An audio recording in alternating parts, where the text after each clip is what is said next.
All right, let's talk really quick about how to set up a generic worship set.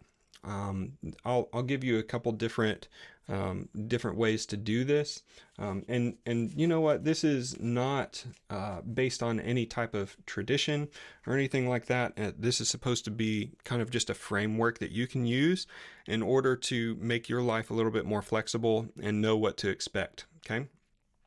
Um, here's a couple different ways to do this.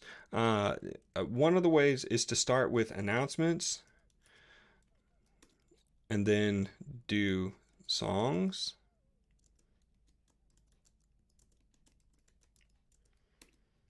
prayer, speaker, and wrap up with a song. Okay, this is a really great way to plan a worship set. The only problem with this is that your announcements up here, nobody's going to pay attention to them, and it's going to be really hard to get people to really buy into them if they don't know what's going on. Okay, so if you've got other ways to get announcements out there that people are already knowing what's going on at your church, and this is good. Um, this one's usually kind of a faster song. We've got the song selection course where we won't get into song theory a ton right here, but this is usually a pretty good way to have a few different four songs. Um, you know, each song is somewhere between 3 and 5 minutes, and so prayer would probably be less than 5 minutes.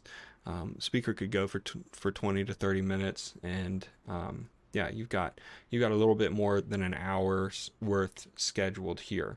Another way to do this is to cut one of these songs, announcement, song, prayer, or speaker song. This one is really good for like a shorter set. If your speaker needs a little bit more time, or if the announcements go a little bit long, and you should know that beforehand. I would say that this is pretty standard for most youth groups, is to do two songs at the top and one song as a response to the speaker. Here at our church, we actually do a 3 song set like this, and announcements. We've got like a game time um, before before our actual meeting time, and then the speaker will break up into small groups. Um, so, anyways, all this to say, like you probably already know generally the format of your youth evening and how worship fits in there. The big thing that you want to know is how many songs are you doing, right? How many songs are you scheduling? Are you responsible for prayer, or are you not? Who's going to be praying, who's going to be taking care of that. And once you kind of have your order of how things go, then you can kind of piece some things in. Now, if you're doing more liturgy or whatever, you can add some liturgy in between some of the songs, or however you want to do that. It really doesn't matter.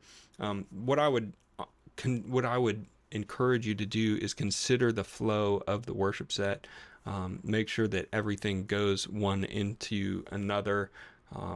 And there are some things with the keys of the songs and stuff that you can use in order to make sure that sonically things are going well, but ultimately you want to follow the Holy Spirit. And so yeah, get your framework, understand how many songs are you doing and when do they come, and what are you actually responsible for scheduling in this uh, in this whole set here, right? Because I'm not responsible for any type of small group. I'm not responsible for the speaker, and so I don't really have to worry about that.